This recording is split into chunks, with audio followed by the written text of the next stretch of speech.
Et parlons aujourd'hui de la cellule cancéreuse et comment elle fonctionne d'une façon totalement différente. Vous allez comprendre que le yin et le yang n'y sont pas pour rien. On va encore les retrouver avec le magnésium, avec la fermentation notamment. Donc la cellule cancéreuse, et là je vous parle des dernières études qui existent aujourd'hui, qui ont été créées par les scientifiques. Ils ont trouvé que la cellule cancéreuse ne fonctionne absolument plus comme la cellule normale. Elle ne va pas utiliser le glucose dans la mitochondrie, dans un cycle habituel.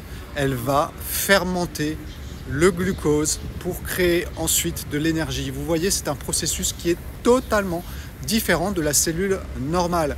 Je vous rappelle une chose, c'est que la fermentation est un processus du yin, c'est un processus d'expansion qui au passage crée de l'énergie aussi, mais la cellule cancéreuse, elle ne peut utiliser que ce processus-là que la cellule normale n'utilise jamais. Pourquoi? Tout simplement parce que la cellule normale, elle a besoin du magnésium dans la mitochondrie. La mitochondrie, c'est un petit peu votre gros moteur au niveau de la cellule et elle utilise le magnésium dans la transformation du glucose jusqu'à créer de l'énergie.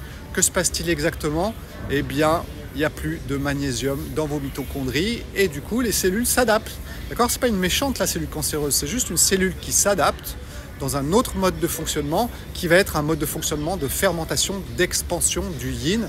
Et là, on inverse tout. D'accord?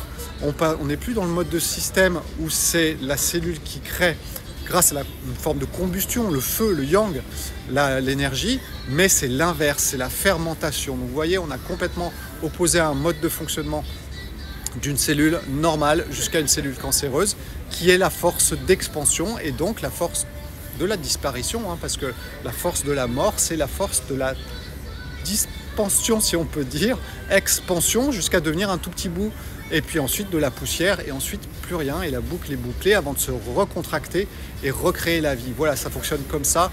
Vous voyez, les anciennes traditions, eh bien, elles rejoignent la science, sauf que la science, surtout, rejoint les anciennes traditions.